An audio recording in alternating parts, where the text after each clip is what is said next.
Welcome. Thank you for coming. Is everybody having a good con? Woo! Yeah. Awesome. So as you saw in the description, we're going to talk about what it means to be a woman working in words and publishing and all of the sort of associated worlds connected with that. I will briefly introduce myself. My fellow panelists will do the same, and then we are going to talk at you for a little while.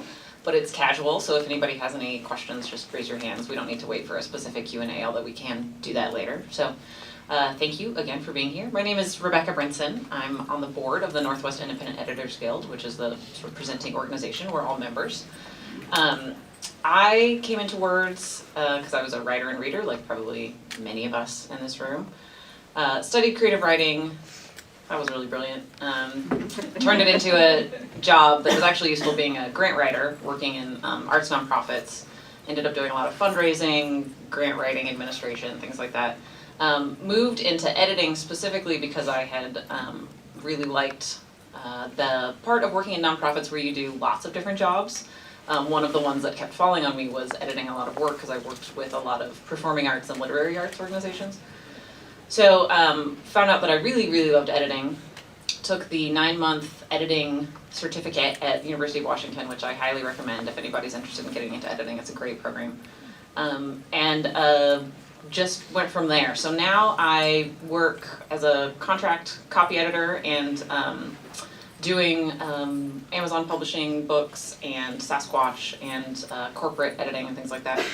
And I'm also the managing director of a nonprofit called Seattle City of Literature, which is a new organization that's formed to manage Seattle's application to join the UNESCO Creative Cities Network as a city of literature, which would be very exciting for us and big for both the city as a whole and the sort of creative economy around writing, specifically in the Pacific Northwest. So, and then also with my editing, I run a company called Northwest Essay, which is a small business I own with a friend, and we do personal statement essay editing. So when you're applying to school or graduate school and you have to write those essays and scholarship papers and things, we help people edit those. So I know for me and for my fellow panelists that editing and publishing actually looks like lots of different jobs stitched together, typically.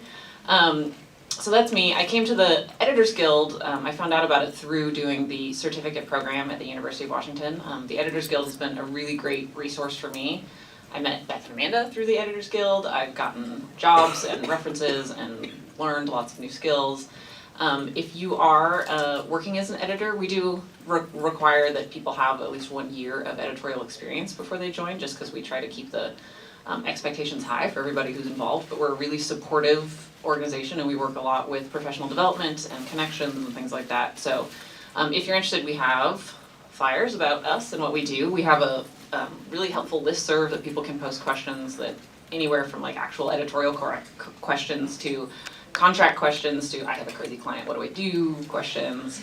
We also have a job board, we have a member directory so that people can come if they're looking for a specific kind of editor, they can come search through all of us, things like that. So it's a great resource, and I will have Beth and Amanda introduce themselves and talk about what they love about the Guild as well. And as writers, the Guild is also helpful for you as you're looking for people to help you take your work to the next level. I'm Beth Jacino. Like Rebecca said, we all have lots of different hats and lots of different jobs. I call myself a publishing consultant, which means that I am an editor, a writer, a teacher, and occasionally even a marketer. Traditionally within book publishing, commercial book publishing, both fiction and nonfiction. That means I basically help writers get everywhere from first draft to book on a shelf. However they're going to do that, whether it's through traditional publishing and finding an agent and publisher, or whether it's through self-publishing. I got here because I too have taken kind of the curious circuitous path. I am one of the few editors out there who I think doesn't have any kind of formal training in English. I have a degree in political science, which actually I argue was the best decision I ever made because it taught me editorially how to think and write critically. And there's not much difference between a Supreme Court case and a dystopian novel when your whole goal is understanding how the pieces fit together and how you build to a conclusion. My real passion is developmental editing and specifically in fiction, but I have done a little bit of everything. I was a literary agent before this. I definitely did the Jerry Maguire Show Me the Money days. And before that, I was in nonprofit editing and publishing. Curiously, at 21 and just out of college, the job that I was offered and took because I wanted to move across the country and get out of home was for a parenting organization that was setting up small groups for moms of preschoolers in churches across the country. And that was the opportunity I was given. And curiously, and this is kind of one of the things I want to say, is sometimes you walk through the door you never expect will get there, and you find the most amazing mentors. Because working for a women's nonprofit at 21 meant that everyone who was leading me and teaching me were these professional communicating women who just led me to the next point. So that's kind of where I am and how I got here. I found the Editors Guild. I don't even know how. I hung my shingle out 5 years ago and have been freelancing full-time ever since and connected somehow that way. And I've been the Speakers Bureau coordinator for the last couple of years. So I help set up events like this where we can get out and talk about words and our love for words with the community. My name's Amanda Vail. I have a business, 3 Wrens, where I do marketing, writing, and editing for primarily small businesses and artists. I've been writing for as long as I can remember. I got started writing, I guess you could say professionally, when I was 18 for a Des Moines, Iowa college online publication. But for me, what that meant was that I wrote consistently, and I had a deadline every 2 weeks to write a blog post about art. I have a degree in art history, and I, from there, took that and my writing skills, and I began working for artists and other arts professionals directly, kind of in an administrative assistant role, as a writer, helping them with their artist statements. I started, I've done art criticism I did that for about 10 years. Worked with a critics group, then I moved to Seattle. And when I got to Seattle, I really thought to myself, okay, I don't have a community out here. What do I want to do with my writing? What do I want to do with, my arts passion? And I stumbled across the University of Washington Editing Certificate program. And what that really was for me, not only did it give me sort of a framework to work within as far as understanding what editing is and how what I was doing already was also editing, but it also connected me to a community of people. So that's how I got involved with the Editors Guild. I'm currently president of the board, outgoing, but that's been a really rewarding thing to participate in. So currently, I work with just a number of different artists, and I work with restaurants and nonprofits. I'm not 100% a freelancer. I have a day job for a nonprofit housing provider where I do project management, policy and procedure development, cross-departmental communications, that sort of thing, supervising staff, all that. So I tend to wear a lot of different hats and pursue my editing and writing on the side. So there's like 14 jobs represented up here, so if you have questions about any of those, just let us know. I will say about the editorial certificate, if anybody's interested in that, the 9-month one just started. It follows the academic year, but I believe that they still do an intensive one that starts in January that is largely online, and then you meet once or twice a month in person for like long Saturdays. So if anybody's interested in that, it's part of the School of Professional and Continuing Education at the University of Washington, and you can just search and find editing certificate, but it's a great program. So basically we're gonna walk through a couple questions to ourselves, and like I said, if y'all have any questions following up on those or not connected whatsoever, raise your hands, and then we'll have time for more questions and such at the end. So first up, we all talked a little bit about our history and our education. So this is a question both for us and for the people I think that we know through the work that we do. But what kind of education and professional experience have we specifically found necessary and useful in these 27 different jobs that we just listed? What do you guys think? You talked about political science, for example. Yeah, I think that, we have art history, poli-sci, and creative writing. I think the degree doesn't matter as much as the portfolio and the experience of what you've done. I think that what Amanda said was great about, I found a job that made me, I have to turn something in, I have to write, I have to do this. And I would say on top of that, finding either a job where somebody will pay you, or a volunteer opportunity where you do have deadlines and it is going to be shared with the public and you're going to get feedback on it. I think that there are lots of places where we can write for our passion, but if you want to become a better writer and build that kind of that network that can move into a career, having an editorial mentor, having a person who gives you feedback on your writing, and not just, oh, I love it, you're great, and let me encourage you, but honest feedback is really important, just to kind of to get you through the basics of what this looks like and how to communicate with an audience. Yeah, I think that's very true. The experience and like actually getting yourself out there and doing it and saying, okay, signing yourself up for something that may seem onerous, might seem pointless, right? I think like that blog I wrote for it, maybe 10 people read it. But it was meaningful to me in that it gave me context, and I learned a lot about not only my own writing style and my own working style, but about a lot of random little things that I probably wouldn't have dug into otherwise. What I use my education for is critical thinking, is really thinking about how to frame an argument. I'm much more of a developmental style editor than I am, nitty-gritty APA or Chicago Manual of Style copy editor.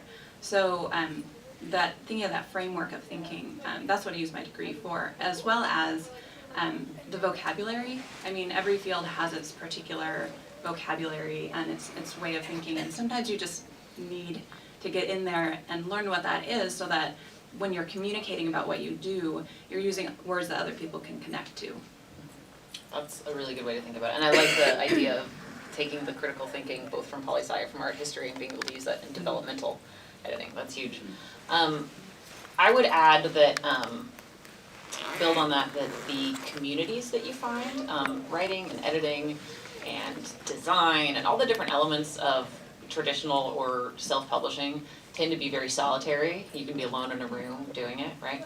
A lot of introverts get drawn to the profession because you don't have to talk to anybody else except over email.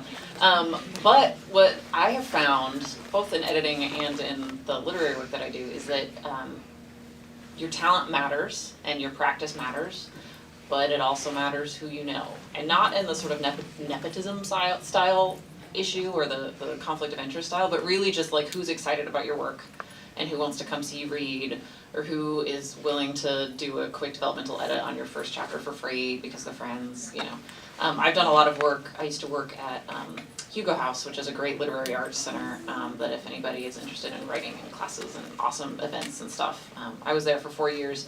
And I felt like I sort of earned both a business degree and an MFA in my time there because I was the development director, and so I was working a lot with the administration on the fundraising, but I was also working directly with authors and poets and memoirists and various other people that sort of make up the ecology of that group. And what I found is that the people who came to the events regularly and were willing to help set up chairs and were willing to like help serve drinks, but were also really talented writers, for example, were the ones that got the most support because they were the ones that the people who could provide support, they knew their names, they knew their faces, they knew that they wanted to be part of the community. So it's not so much an elitist or a closed off situation, it really is just that like everybody's busy, and if you're willing to, offer to be part of a community, people are excited about that. And I think, that goes for all professions in a lot of ways, but it's especially important for writing and reading and publishing, which can be so inner world and so introverted, that if you're willing to be like, hi, do you need help? People are like, oh my god, I do. Yes, thank you, you're awesome. And then it builds from there. Great. Do you guys have any questions specifically about experience or education or anything before we move on? So speaking of community, I'm going to throw a curveball to you guys to a question that we didn't talk about before, because we prepped, but something else occurred to me. So speaking of community and all of the different communities that sort of overlap in Seattle, part of the work that we're doing with Seattle City of Literature is looking around the country and seeing that it is the 21st century and the internet exists, and that maybe all publishing doesn't have to be headquartered in one specific New York, San Francisco, whatever, right? That we have perhaps the infrastructure in other cities like Seattle to become perhaps a center of what the future of writing and publishing and professional work looks like. What do we all think that both our individual place in what the future of Seattle and writing looks like, and maybe what the sort of community of writers and readers can do. That's a really big question, and we didn't prep for that. How do you guys feel? What's the question? I know, sorry. It was so big, there wasn't a question. I was like, what do you think? Yeah, what do you think? Can Seattle be a new center of publishing, and what do we need to do to make it happen, for example? I think Seattle is becoming a new center of publishing already. You know, say what you want about Amazon, and there are many things to be said in the publishing community. We have our own little controversies going at any given time. But it is building a business structure of understanding about books that I think is coming up with Seattle being the first or second most literate city consistently polled in the country, as far as we are a place of readers, and I think that happens because of November. But and February, it's hibernate. But yeah, I think that these two things that are coming together, you know, in a city that has both publishing imprints and business and places like Hugo House, it continues to grow, and as we continue to redefine what publishing looks like, and it doesn't have to have a particular name on the spine of the book, and it doesn't even have to be necessarily a printed book. We're seeing a lot more of that. I would continue to love to, you know, optimistically, yes, I think it can be, of course I do, that's why I live here. But yeah, what does it take to get there? I don't know. Yeah, it's a really big engine, right? Yeah. There's a lot of different parts. It takes groups like what you're doing. Mm-hmm. Well, I mean, I don't have particular experience within the publishing industry. I work primarily with individuals who are doing much different things than publishing books. But I am a fan. And as a fan, I find a lot to fall in love with here in Seattle that is local to Washington and to the Pacific Northwest. So I'll just give it my thumbs up. Yeah. And say go for it. Yeah. I think that one of the things that, in addition to the infrastructure and the readers, that we also have just like a pool of talent in as far as writers and graphic novelists and book designers and indexers and, you know, everybody who's a different part of the process. And so I think the biggest challenge to see, you know, in the next, say, 20 years, it'll take a long time to roll out, will be like, can all of those things line up to be a perfect storm? Can we have enough people interested with enough skills and willing to stay in Seattle, not move away, right? Do we have people who are like, maybe I want to be a literary agent in Seattle. Mm-hmm. I wonder if I can make that happen, you know, and people opening small presses and stuff, yeah. So. The room. Yeah. What do you guys think? Any thoughts on the future of Seattle as a center of publishing or writing, or our capacity to totally blow New York out of the water? I mean, not to set the bar really low, but yeah. I don't know anything about our capacity, but I think we definitely need to make the capacity to do it, because I'm not moving. Especially not New York. Yeah, awesome, yeah. I know that a bunch of rad web cartoonists have recently moved to Seattle, in part thanks to Strip Search on Penny Arcade. Yep.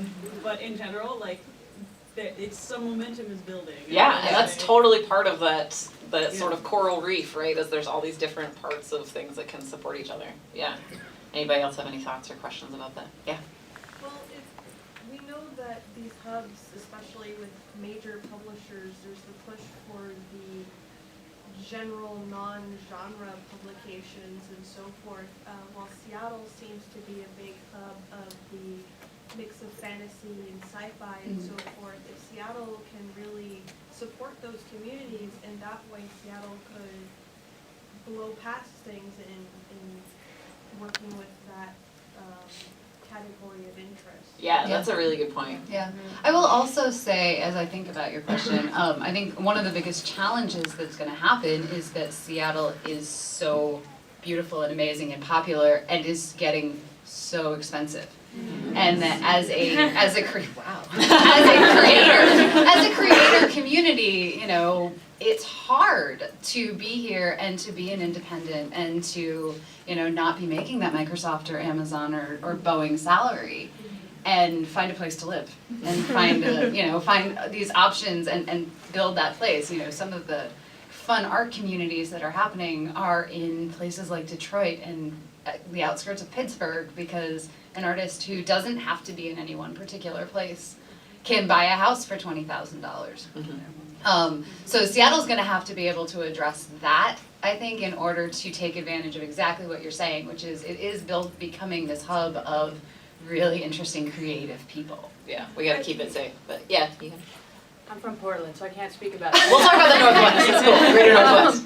But I wonder what your thoughts are, particularly with the huge rise of ebooks, as far as what impact does location have, and how are the abilities of writers and artists and editors to be anywhere? How is that happening? How is that showing up in the world? That's a great question, and I would say, yay ebooks, because essentially, I think probably what we're gonna see, this is my vaguely uninformed opinion, is that ebooks are gonna take the place of a lot of the pulpy paperback stuff, the things that were, you could cycle through when Mass we're relatively markets. cheap. Yep, right, it's you're not gonna be buying the equivalent, I mean, you might be, good for you, if you're buying the equivalent of Ulysses on an ebook, and you'd be able to spend a lot of time in it, right, and it's great, but I feel like most of the sales are gonna be taking place of the pulpy stuff. So, as far as being anywhere, the internet, as long as you've got an internet connection, that's great. The flip side of that is that it's nice to know the faces of the people you're working with and be able to meet them for coffee and things like that, right? So if you are able to do that, but then go back to your city somewhere else, fantastic. The Editors Guild has members who live in Portland, and we are working to make sure that we have satellite events in there and in Spokane, and because we're Northwest, we're not just Seattle. So that's the sort of thing that we would help lay the groundwork for those, so we already have relationships and people can add to it. As a freelance editor who works primarily with authors who are writing books, my client base is literally around the world. I have a lot of I have a fair number of clients in the UK, I have had people in Europe, I've had people in Australia. I am really grateful for Google and the time zone translating systems and Skype. And yeah, Skype really changes a lot of things with that too, because you can have face-to-face conversations no matter where somebody lives. There are people in Seattle who are clients who I've never met face-to-face. So, this is an introvert business as much as we want it to be. It's both, but most of the work that you're doing can be expanded to wherever you would want it to be. It makes total sense to be an agent and not live in New York City and try to pay those prices. Does that answer your question? Is that where you were going with that? Yeah. I mean, I'd also say that events like this are opportunities, as you all know, because you're here, for people to come together. I'll ask that question of the audience. I mean, how many people out there would consider yourselves an introvert? But you're all in a room together. Good job. This is like, I shrink at the mention of networking, which I think is essentially what we're talking about, but more in the context of building community. So you can live remotely and you can work online and post your stuff on the internet, and then come to once or twice a year big community building events where you can have that FaceTime. Yeah. Have you guys actually do you think people come here to possibly edit for the tech companies, yeah. Boeing and things like that? Is For that a sure. good foot in the door to? Totally. We've got a lot of our members of the Editors Guild are technical editors. Yeah, Absolutely. Microsoft is a big Yeah. contract, And technical writers, technical editors, yeah, Yeah. totally. I will add on top of what Beth was talking about with remote work, that I copy edited a novel that had been, so the developmental editor, the content structure, the big picture stuff, was David Downing, who was on our board. I was then the copy editor, and then the proofreader was Carrie Hicks, previously on the Editors Guild board.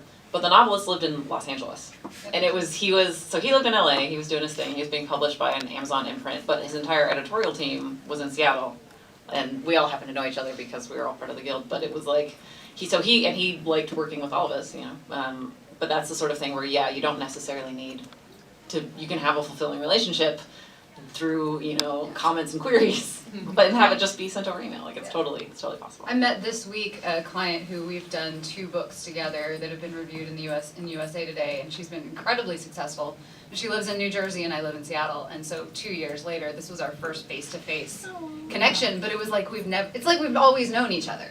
We've spent so many hours on the phone and shared so many emails and so many comments that just becomes one extra benefit. And Facebook, but I've seen all the pictures of your kids. I know who you are. Awesome. Questions related to that pop up, just So to bring it back to a more personal level, and especially being at Geek GrowCon, how do we all integrate, or do we, our hobbies and interests with the work that we're taking on? Is that possible?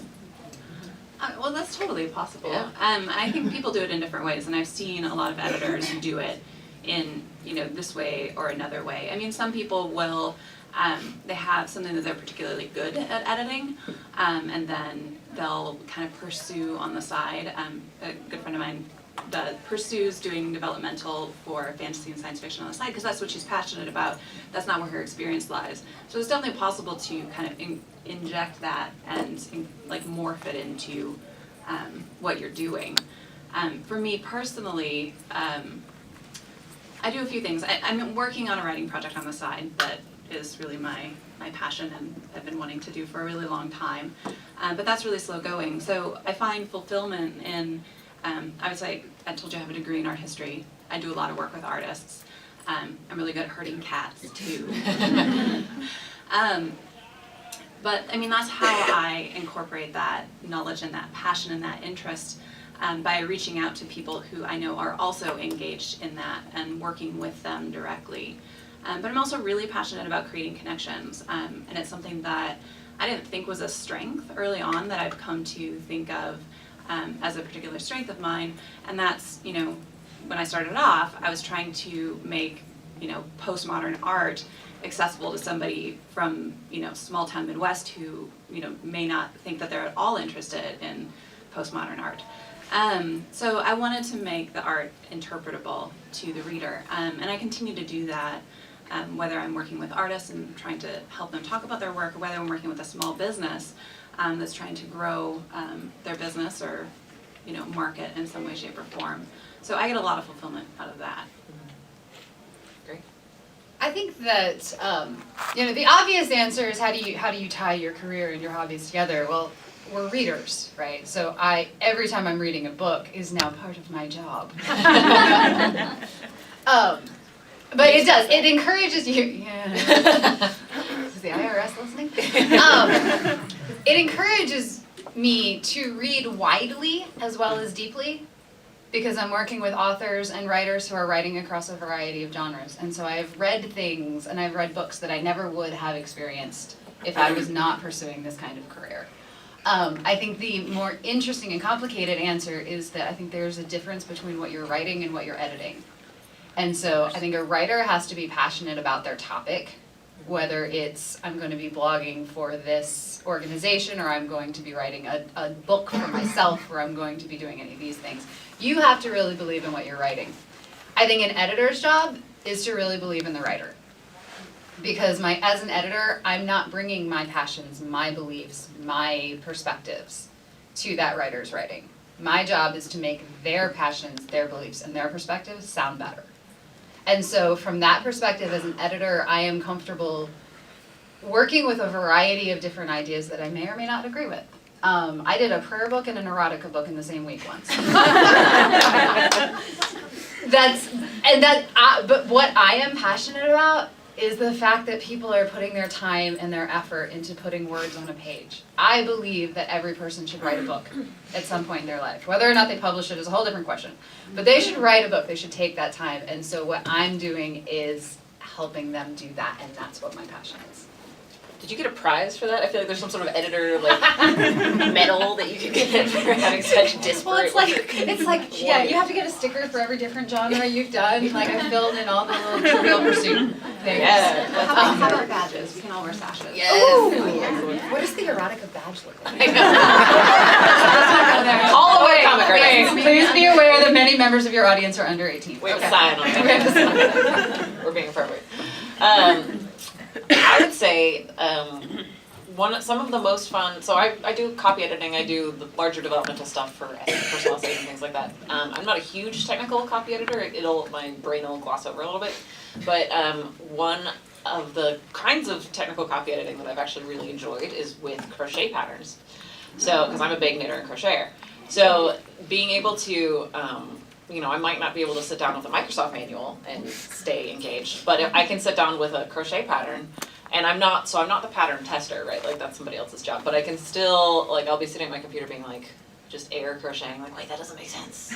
And because that lines up with one of the things that I spend my free time doing, it's really fulfilling to do. So like I have done, the most recent one that I did was a Winnie the Pooh crochet kit, right? Like so cute. And now like I've got a little free Winnie the Pooh thing that I can make for my friends' kids.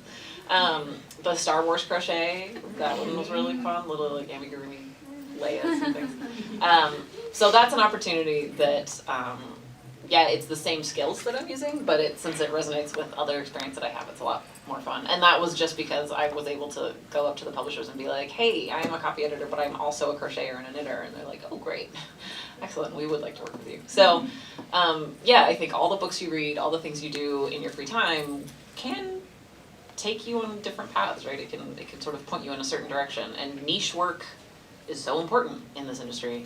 You know, we can use the word industry when it's so wide-ranging as to include all of that, but having specialties and having places that you're specifically interested in that maybe other people aren't, it's hugely helpful. So what about advice that we would give to young women who want to work, in, because let me tell you, there's a lot of women working in this field, so if you're a man, you want to be part of the diversity efforts, you can come on in. What advice would we give to young people who want to get into writing and words and publishing? I think a lot of it is what we've said already. I think that, you know, the things that I tell people when they're curious about this is don't worry about the letters after your name, but read. Read everything, and don't read it like a fangirl or a fan guy, read it critically. If you love sci-fi and you think you want to write your own, or you think you want to edit your own, sit down with books and figure out how they're put together. Figure out what makes those first 10 pages so compelling. Figure out what the characters are doing. I have learned more just from experience, because I'm a visual learner, I'm not a group person. I really don't like doing what you guys are doing and sitting in a session listening to people talk. I want to can you just write it down? But I've learned so much just from reading the things that I wanted to experience. And I think that Rebecca hit on the other piece, which is get to know people. Every opportunity I've ever had came because I knew somebody who opened a door. You can be one of 3,000 letters going in a slush pile, or you can have met somebody face to face and just had a casual conversation, and they know they have a person to put with it, and that's really important. Yeah, I would say be dogged. You know, don't. It took me a long time and I sort of spun my wheels for a long time, thought about giving up on writing, thought about giving up on editing, because, you know, it wasn't panning out like I wanted it to be. I mean, you know, when I was growing up, I wanted to be a famous fantasy author. And I don't know I don't think I'll ever get there, but I have been able to find fulfilling work just simply by sticking to it, and by reaching out and taking advantage of connections. It's a pretty simple thing to say, but it's a really hard thing to do, to remind yourself like that what you're doing and what you're putting out there, that you think you and your mom are the only ones reading, does have meaning. So I would say stick to it, and then, you know, as we've been saying, get out and meet people, and you'll find out over the years that things start to weave together in ways that you really would not have expected them to.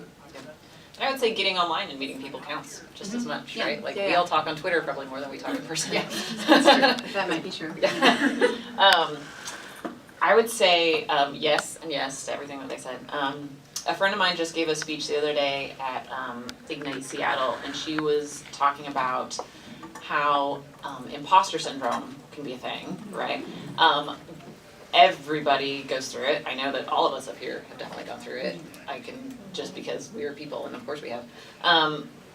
But my friend was saying that, like, if you haven't felt imposter syndrome, you're not trying hard enough, right? Yep. Because it's going to come, it's part of the process, it's, you know, peaks and valleys and things like that, and that, yes, be confident in your work, but make sure that you're doing the work to feel confident in, that you're putting in the hours and that you're studying, whatever that means, whether that's crocheting or going to cons or doing anything like that, right? It's the getting the experience and meeting people and being online and things like that. Yeah.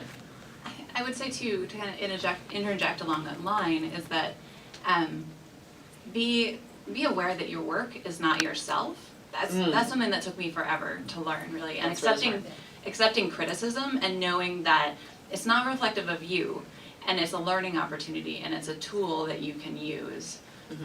I think that's Yeah, helpful. because trying to imbue yourself fully into your work, it can be great for like one-off projects, but if you wanna make a living out of it, that's exhausting. You don't have that much life force to give, right? Like, Yeah. if it's a small hobby thing that you're working on a chapbook of poems and you're gonna work on it for 10 years and it's going to be representative of you and that's just a thing that you do, that's great, and that's, it can be a really useful exercise.